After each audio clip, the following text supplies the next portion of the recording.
international news segment of News Ghana Clock on Trotro TV. My name is Hegel Vasuano. Coming up in this bulletin, 4 pharmaceutical companies raided in Nigeria after a BBC probe on codeine cough syrup. Also, we go to South Africa where 4 gold miners have died after an earthquake strike.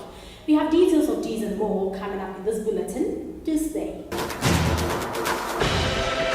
And now to our first story. 4 pharmaceutical companies have been raided in Nigeria after a BBC probe revealed a cough syrup that contains codeine had caused a number of addictions. The firms are in Lagos, Iroyin, and Kano. So it makes them feel like, they have arrived. That effect they want to feel as if they are untouchable is what they get.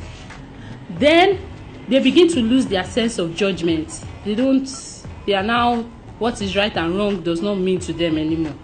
So those are part of the short-term effects. Some people develop kidney problems, like in the case of alcohol, when they take it. Some people develop lung respiratory problems.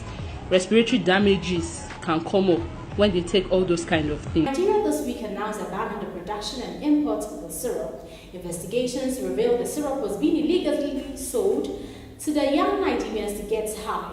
However, prices of the syrup on the black market have shot up since the ban. Excessive consumption of codeine can cause organ failure and also schizophrenia. Now to South Africa. 4 miners have died after an earthquake caused a cave-in at a South African gold mine. The miners were among 10 rescued from Simbani, west of Johannesburg, after the incident on Thursday. 3 miners remain trapped, 2 of them who are still unaccounted for.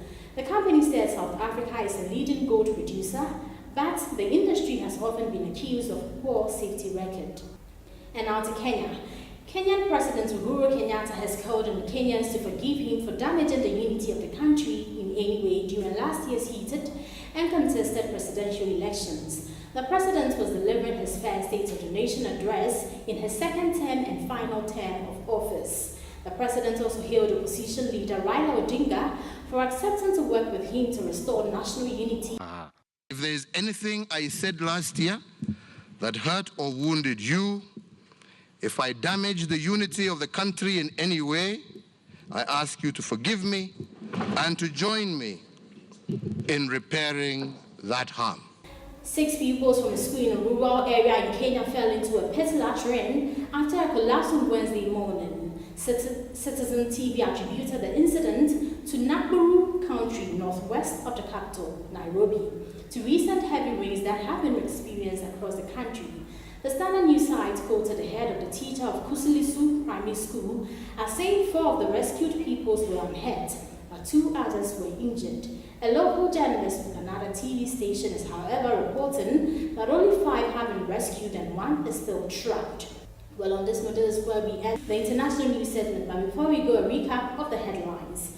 4 pharmaceutical companies raided in Nigeria after a BBC probe on codeine cough syrup. Also, we take you to South Africa where 4 miners have died after an earthquake strike. Well, thanks so much for making time with us on this edition of the International News on Trotro TV. My name is Hegel Vasuano. Thank you.